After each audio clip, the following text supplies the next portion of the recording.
Welcome to Nakava. So, kali ini kita akan membahas tentang apa itu watershed algoritma.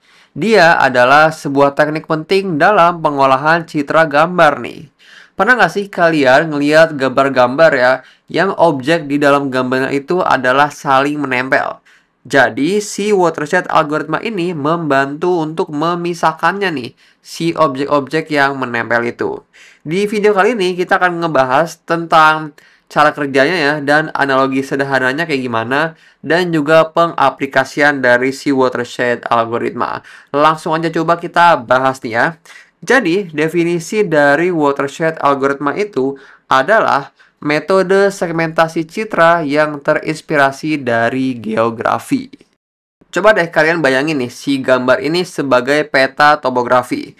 Yang area gelap dia adalah lembah, karena kan rendah ya. Dan lalu di peta itu, kalau areanya terang itu adalah daerah gunung, karena kan si gunung itu adalah tinggi. Nah, jadi itu si watershed algoritma persis banget analoginya kayak gitu. Dan tujuan utama si watershed algoritma itu adalah untuk menemukan garis pemisah nih. Disebutnya dengan watershed lines. Garis pemisah ini kita temukan agar kita bisa membedakan nih objek-objek yang bersentuhan.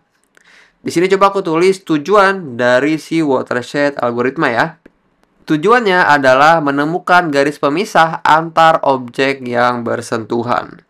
So, jadi itu adalah definisi dari watershed algoritma dan tujuan utama dari si watershed algoritma.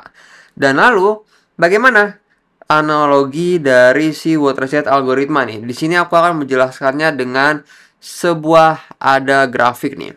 Tapi sebelum aku ngebahas tentang si grafiknya itu, aku ingin mengenalkan kalian dulu tentang penemu dari si watershed algoritma ya. Jadi si algoritma ini pertama kali dipopulerkan oleh namanya yaitu adalah si Vincent dan Soile di sini. Vincent dan Soile. Dan ini dipopulerkan pada tahun 1991 ya. 1991. Jadi dia itu bekerja dengan membajiri lembah atau si bagian minimum itu ya. Dan lalu dia membangun juga bendungan atau disebut dengan watershed lines di titik pertemuan air dari lembah yang berbeda. Di sini coba aku gambarkan sebuah grafik yang mana kita mempunyai pegunungan dan di sini juga ada kayak lembahnya gitu ya, kayak gini. Dan lalu misalkan di sini ada hujan deras nih. Di sini ada hujan deras dan dia membanjiri si lembah ini. Dia banjir sampai segini. Dan lalu kalau misalkan hujannya makin deras, kan airnya juga makin naik ya di bagian sini. Dan ada satu titik dia bakal bertemu nih si air ini. Karena ada satu titik si air ini bisa bertemu, maka di titik itu kita harus membuat namanya si bendungan ini. Si bendungan. Nah, si bendungan ini dia adalah si watershed lainnya ya. Watershed lines-nya. Dan yang ada air ini, kita mengisi air sebenarnya si ini ke lembah yang ini, itu disebut dengan flooding. Jadi kita membanjiri si bagian yang rendah ini. Dan nanti kita bisa mendapatkan si watershed lines ya. Jadi ini adalah analogi dari si watershed algoritma. Dia ini bekerja dengan membanjiri si lembah ini ya. Dia adalah si titik minimum. Dan lalu kita membangun bendungan nih di titik pertemuan air dari lembah yang berbeda. Karena di sini si bendungan ini adalah titik pertemuannya antara si air yang di kiri dan air yang di kanan. Jadi ini analogi sederhananya ya. Simpel banget kan kalau kita jelasin kayak gini dengan analogi seperti ini. Dan lalu coba kita langsung pengaplikasiannya di sebuah matriks gambar ya di sini. Misalkan aku punya di sini ada sebuah matriks ya. Di sini aku akan taruh sebuah matriks di sini. Dan di sini bisa kita sebut nama matriks ini adalah gambar gradien ya. Dan bagaimana bentuk dari watershed-nya? Cara kerja dari si watershed ini adalah kita nanti akan melabelkan si matriks ini. Dan labelnya itu akan mulai dari 1. Dan kalau misalkan kita nanti melakukan si watershed, bentuk matriksnya akan seperti ini nih.